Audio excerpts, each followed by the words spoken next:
Can everyone see that okay? Yes. Yes. Brilliant. All right. Thank you, Sarah.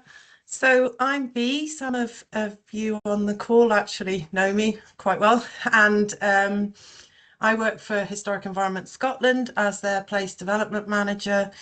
I work in the External Relations and Partnerships team directorate, which means I'm not a regulatory person anymore, but my background is actually in planning. I primarily worked as an LDP officer for many years with stints in CESPLAN and TAPLAN.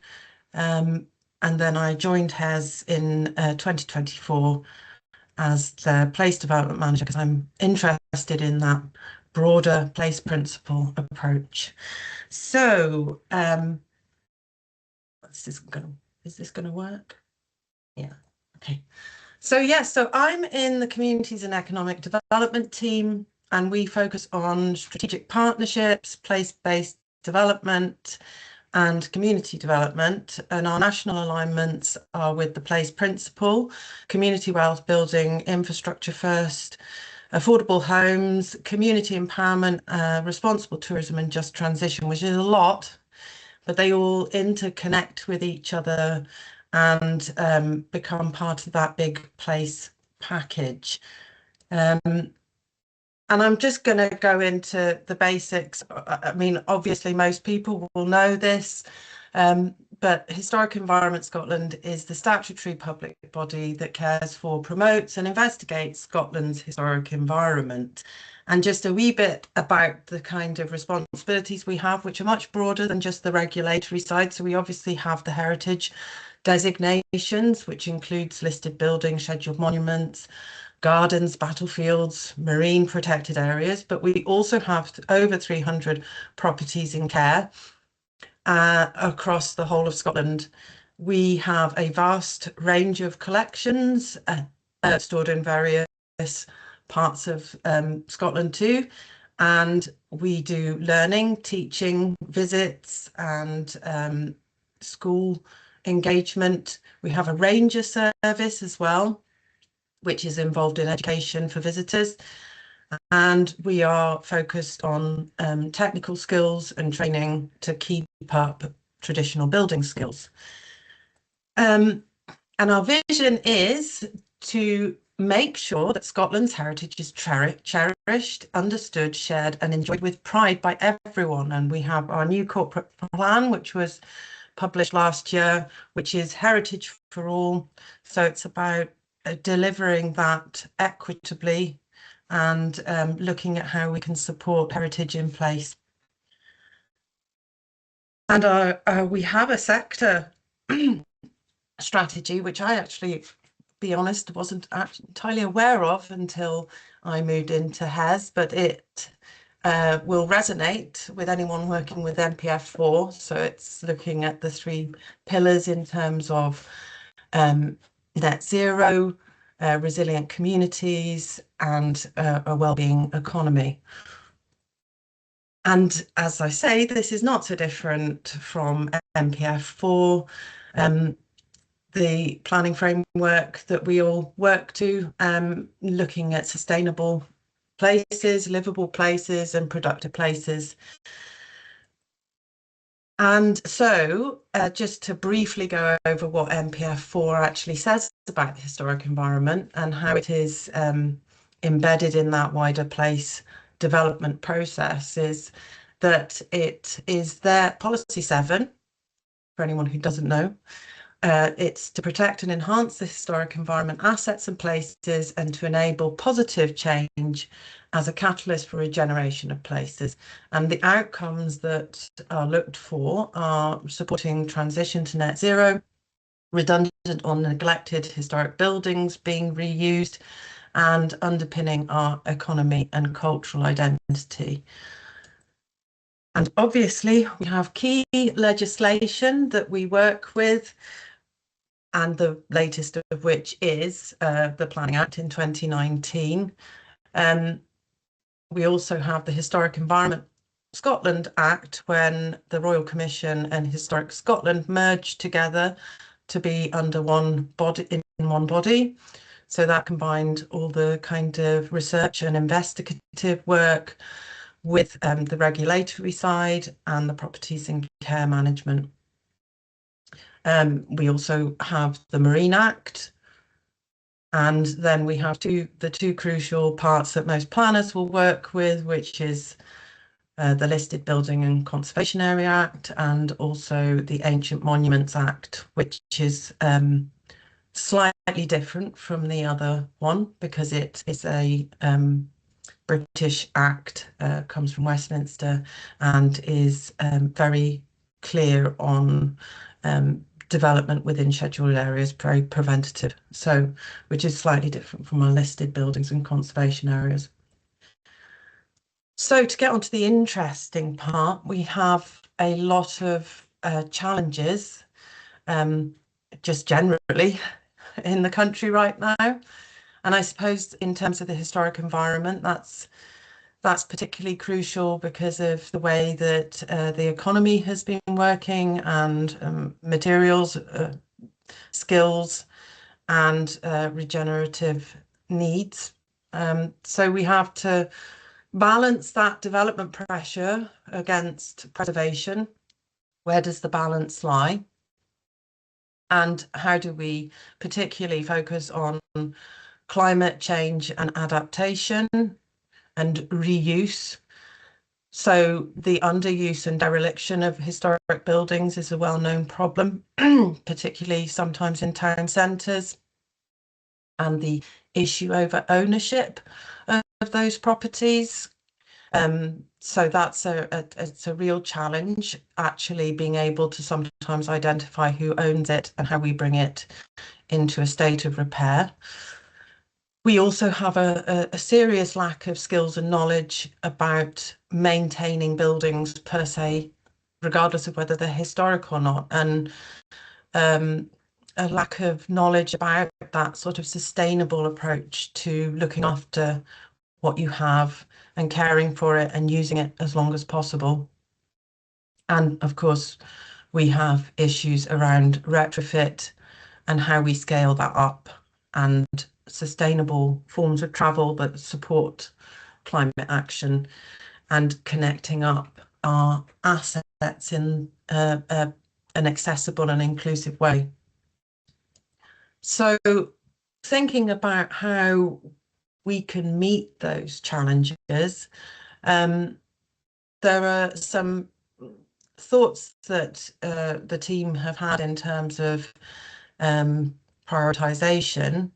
So looking at what historic assets are in place is a really key part of looking at your place identity, but not so that it's just simply sitting there preserving in itself, how it actually intertwines with future needs, supports the local economy, and allows for more people to understand the context of where they live and how they can enjoy those spaces. One of the key ways I feel like we can identify that is through local place plans. This is going to be an invaluable source of information about what people feel is important to them locally. And with it being seen as a material consideration, if it's accepted by councils, I think that could be a really valuable way for Historic Environment Scotland to support in the planning system. And it's also a really useful way of anchoring some of the ideas that you have and the development interests that you have. There's also about how you use your heritage assets for community wealth building. As I say, it actually is often a part of the offering that can happen. And I've got a few examples that I can show later on about how that works. And I suppose also it's about using the local development plan to secure a really strong partnership approach with communities and with the delivery partners. So looking at how those delivery partners can support regeneration and reuse of buildings in a way that retains the character, but actually allows people to use the buildings for what they need. And I think having seen a lot of buildings that are currently empty, I think that's a really important part of where we need to move to, which is reusing buildings, having a certain flexibility and adaptability for future needs. So with these challenges, obviously there comes opportunities. And the opportunities, as I say, are around the kind of place branding and identity. There are such unique offers in Scotland and such a wealth of different communities. Why they were located in those areas in the first place was around resourcing and connectivity to resources.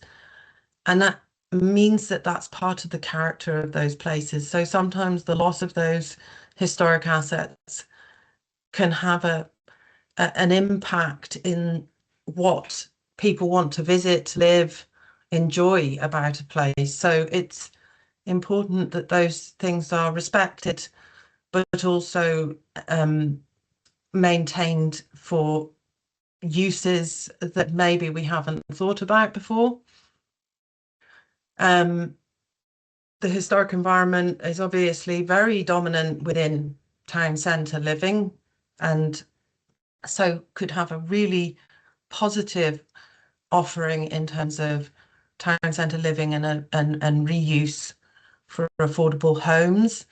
This would allow people to have good sustainable lifestyles, not place more restrictions, more barriers on them through connectivity, and allows them to, live, work and play in an affordable way. But we need money to do that. It's not easy to do town centre regeneration. So it's looking at how that can work and what your vision is for that town centre, and keeping key anchor buildings as part of that. It's really important that the historic environment assets are inclusive and accessible, and there's a lot of conversation about the balance with that, but I very passionately believe that if we mean heritage for all, that means we who are working in the historic environment have to be adaptable to the needs, but also that any development is sensitively discussed and understood so that the best fit goes for that building. So it needs more forward planning, more consideration about how you're going to source the funds for that, and gaining advice from either Historic Environment Scotland or from your local heritage, built heritage colleagues, officers, whoever it may be. There are really good opportunities for skills development and employability. There is a real crisis in terms of maintenance of all kinds of historic assets, stonemasonry, roofers, joiners, and it's not necessarily about people always specialising in heritage maintenance. It's people understanding and getting the training who are already working in that environment as well, and also scaling up apprenticeships for future employment, and allowing for small and medium-sized enterprises to actually have the opportunity to work within that field. So, and this particularly relates to trying to look at retrofit hubs and support training and retrofit so that it actually doesn't create more problems further down the line, because there's been a lot of that fast scale retrofit that actually ends up damaging a building. So it's about us understanding how you need to do that, the types of buildings and how you approach them. So we need to scale up that understanding. And so this concept of having retrofit hubs throughout Scotland that provide that training and knowledge and then can interconnect with the right businesses is something that we're starting to look at and develop. And Lock 16 is part of that process of training. And then obviously the natural heritage and the built heritage that we have are fundamental to how we can support nature resilience and habitat corridors. And the historic environment has an offering there too. I think that it's been underexplored at times, but we've talked about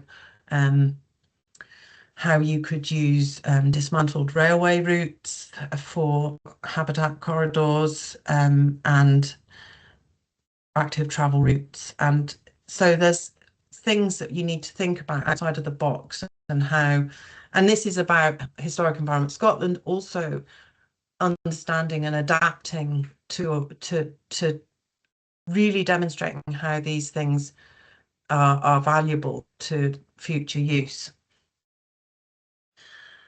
So just to go on to some sort of themes that I mentioned earlier, and infrastructure first is obviously a really important part of planning now. I know from 20 plus years in planning that has not always been done particularly well. But in that, the historic environment needs to sell itself, because we actually could be informing and supporting how people are moving around the country. So at the moment, one of the pieces of work that we're doing in the team is to look at mapping out destinations and corridors of movement. And I'll tell you a little bit more about that later on, but it's around that cultural infrastructure.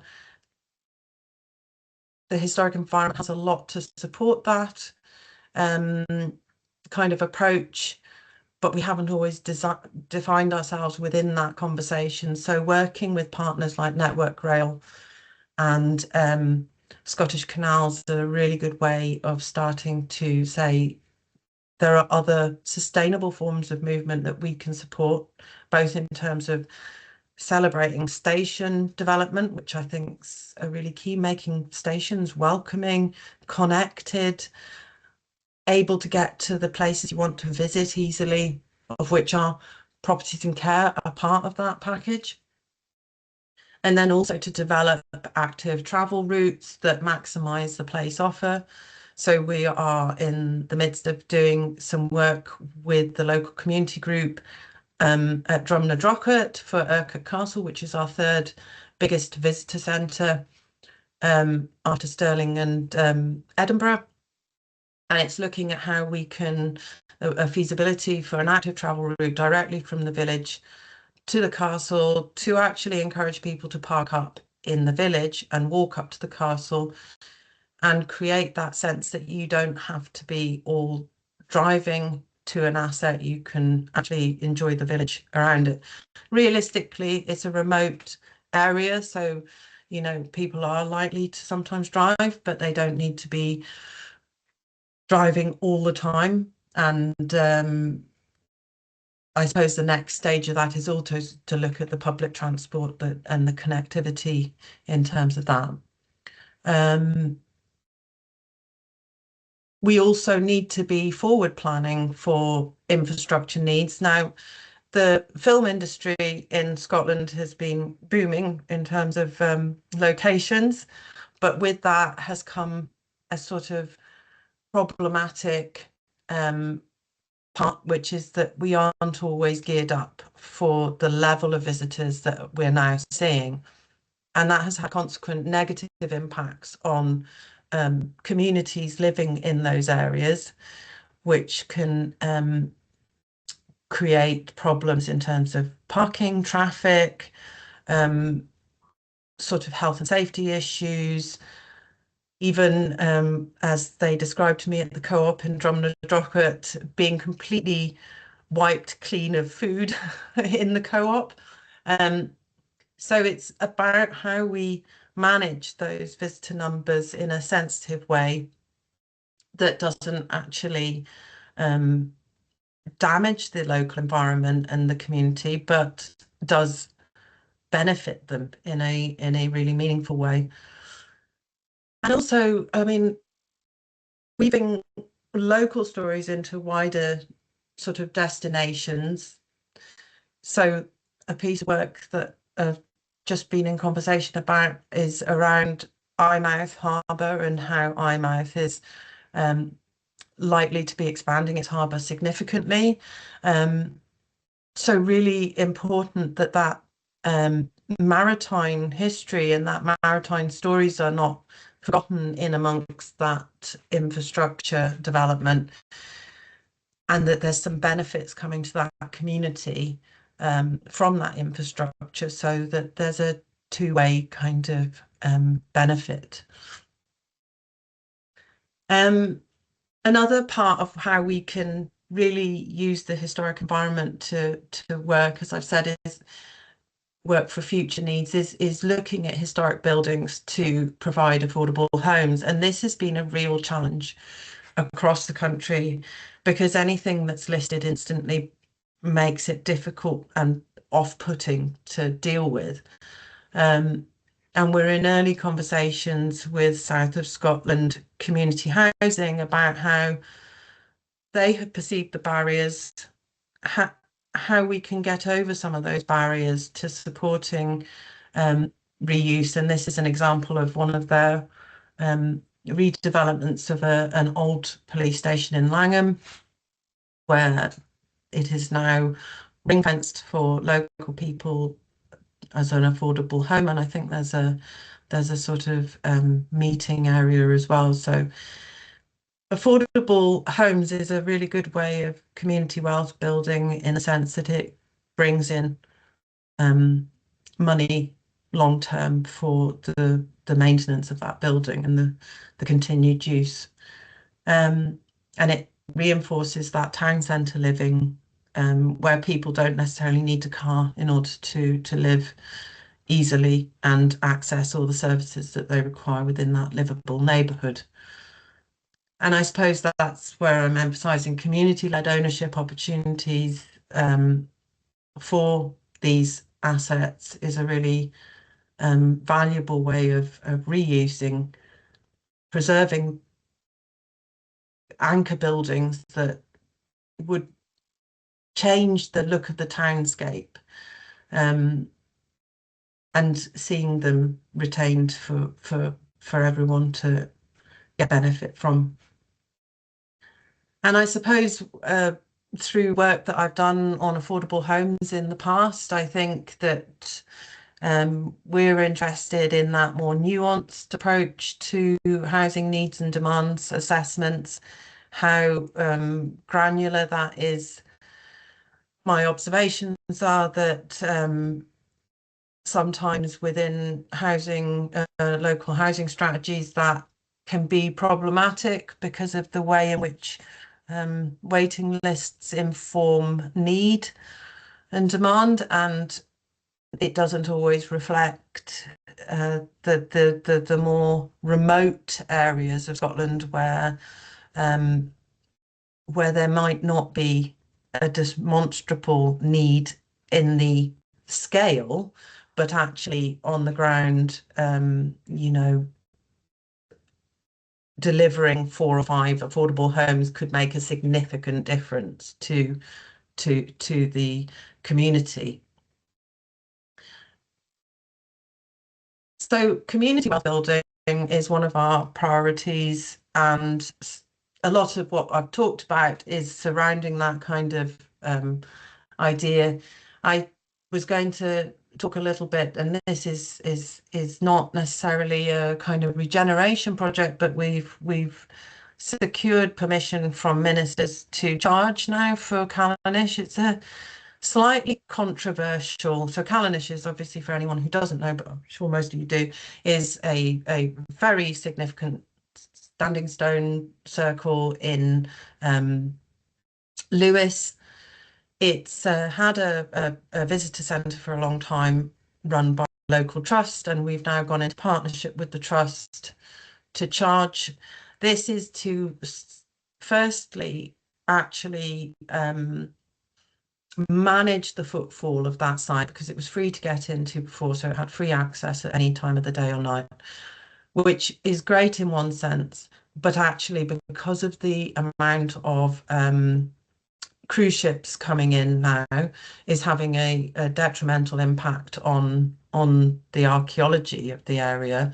So it's about managing the footfall into the site, and also provides an income for the trust. And a part of the pot is also going towards a community heritage fund, which allows for other heritage groups within Lewes to bid for and secure small bits of development funding to help them scale up their initiatives. I think as well, in terms of community wealth building, this idea of small and medium enterprises, trying to scale up the network and how that feeds back into much larger planning and regeneration development is really important. We have traditionally, as planners, not always looked too deeply into who our delivery partners are. But if we really genuinely want to support community wealth building and the historic environment, place identity, then we need to have people in the place who understand the place. And those skill sets are not always available.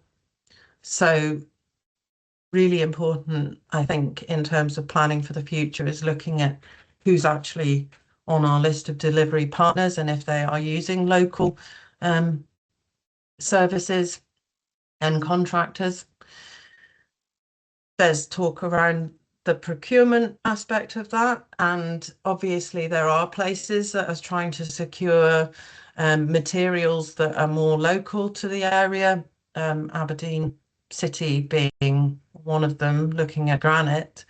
Now, this is really challenging and complex in terms of local goods when it comes to building, particularly because there's a question mark over sustainability of opening up quarries, but also timber, and the use of timber is a really positive alternative. Thatching, we've been working with the Crannog Centre up in Perth, Perthshire, on supporting a centre of excellence for thatching, which, whilst I know people will see as quite a niche thing, there's a real crisis in terms of places in Shetland have to bring people up from the south of England to do it. So it's getting those skills back in place and those are sustainable sort of forms of building as well. And of course, our team supports acquiring assets for community ownership. And you can imagine that churches have been big on our list for the last year or two. There's a lot of issues with taking on these very challenging buildings, particularly if they have already not been well maintained or empty for some time. So part of our conversation is around, it's a lovely idea, but can you afford it? Will you have the funds available to maintain the building?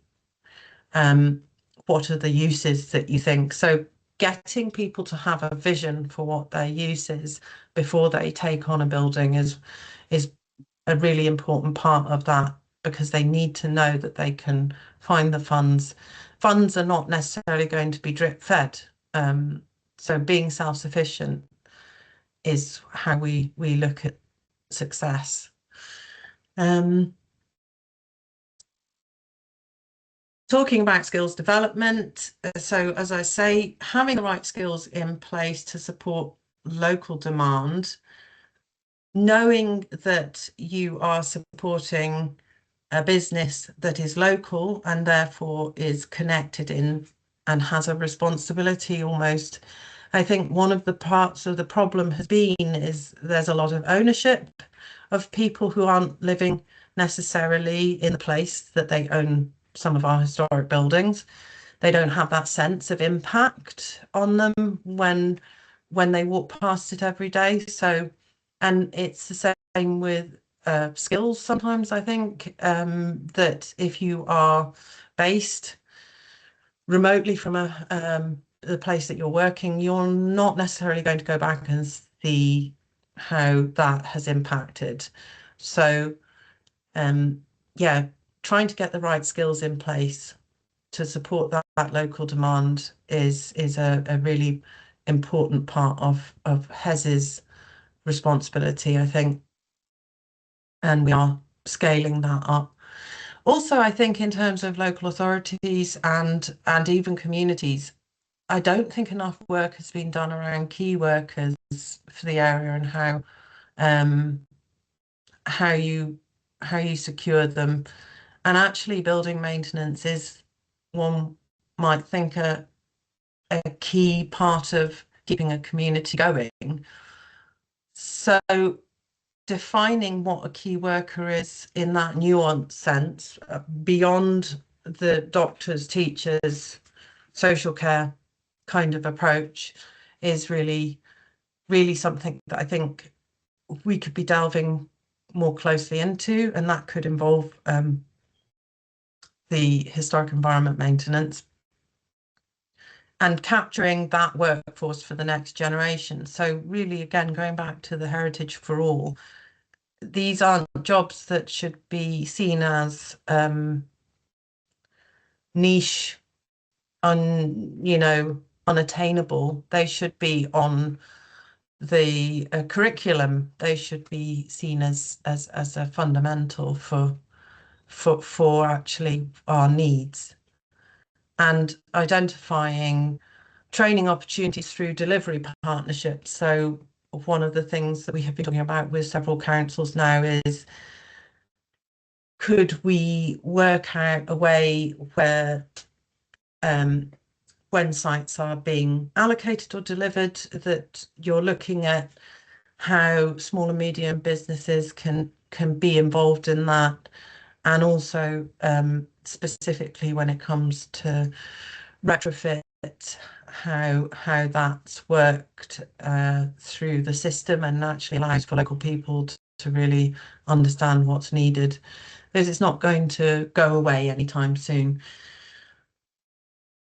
So yeah, so just really emphasizing through planning, who are our delivery partners. And so from a historic environment Scotland perspective, our delivery partners are fundamentally communities. That there are many communities already doing amazing things. So in some senses, we're learning from them how to do things, what's worked, what hasn't. But also local businesses generally, they are a key part of that conversation. What do they see as their place brand? What do they think will help us deliver what is needed on the ground? And then, of course, infrastructure partners to ensure that there is that whole place approach and that the infrastructure is in with anything that you're scaling up on. So I just wanted to give a little example of a sort of place principle. It was based on some work that we did in the housing strategy team when I was in Perth and Kinross around independent living for Highland Perthshire.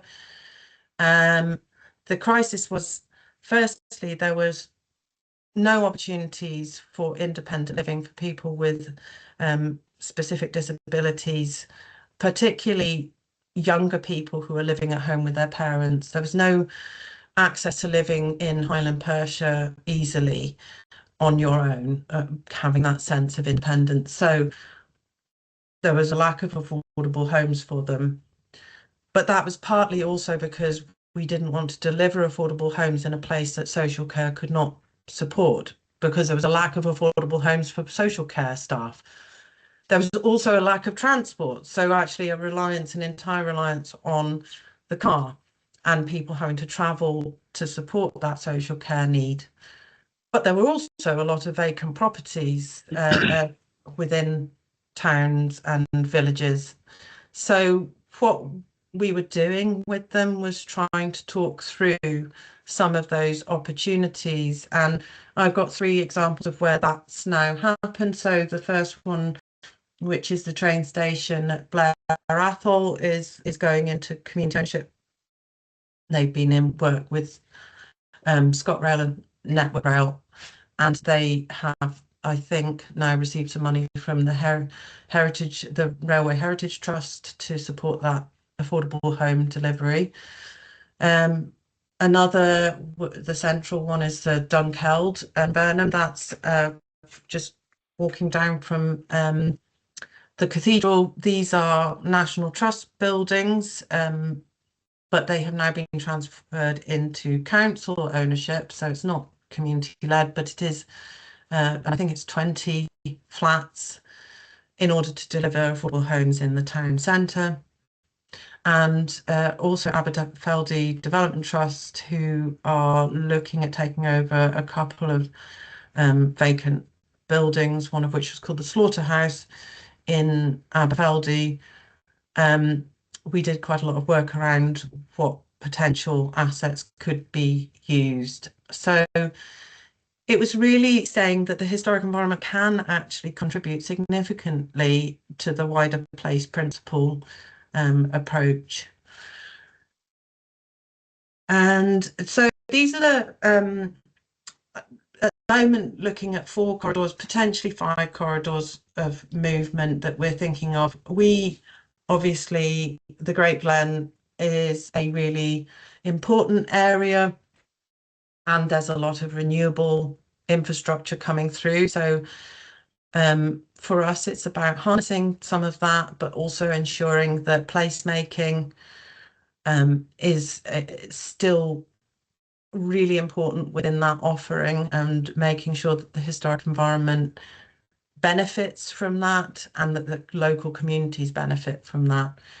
The Tweed corridor, which is already scaled up in lots of ways, and Destination Tweed is a really big movement of money coming through, but we're specifically looking at our abbeys in that locality and also the local museum trust. So we're working with Museums Galleries Scotland around how we can make that more connected, sustainable forms of travel, so active travel routes, but also the feasibility for the rail that's coming in from Tweedbank to Carlisle, and trying to make sure that we are forward planning to advocate that the connectivity is really important, and supporting those museum trusts in developing up their resources.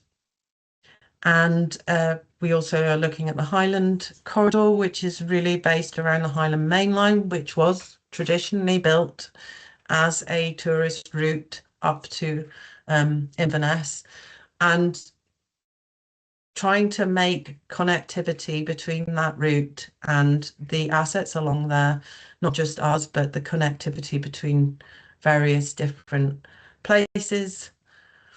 And the central corridor, which is the Clyde to the Forth, we have 4 World Heritage sites within that locality. We don't make enough of our World Heritage sites. They are really important assets. They need to support the communities. I know from having worked in South Lanarkshire that sometimes New Lanark, it was complex and difficult to get them outward facing. And I suppose that sometimes has been the case with the historic environment generally. So it's about us really becoming part of that wider place offer and supporting that. And so this is not to exclude other areas, but it's just about really trying, as a small team, trying to focus on some priority areas that we can make most impact on and co-create solutions for the future. And as I say, this is just an example of what we're doing with iMouth. So it's very early days, but there's a wealth of maritime history, smuggling, which I absolutely love, and all the fishermen's disaster that was in 1881. So there's a amazing, and also the herring trail, which is the fishwives, and that how significant that economic movement was. So there's a lot about place identity there, and what we really want to see is that they secure the benefits of this harbour development so that it supports town centre regeneration. There's a opportunity to celebrate maritime skills development, and they're already doing some work on skills around boat building, small boat building. There's important travel connectivity that we need to think about. And there's also a voluntary marine reserve there where is very popular with diving. So it's about bringing all that together and saying this is a really strong offer. So we don't want to damage what the offer is, but we recognise that to support future development and offshore wind farms, we need to scale the harbour up. So what are the benefits of that community, and trying to angle our way in that way.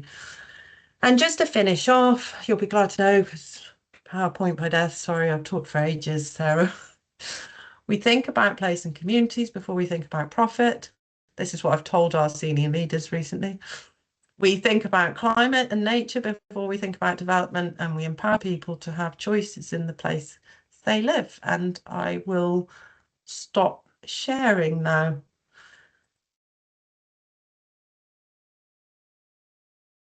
Thank you very much, Bea. That was fantastic. Really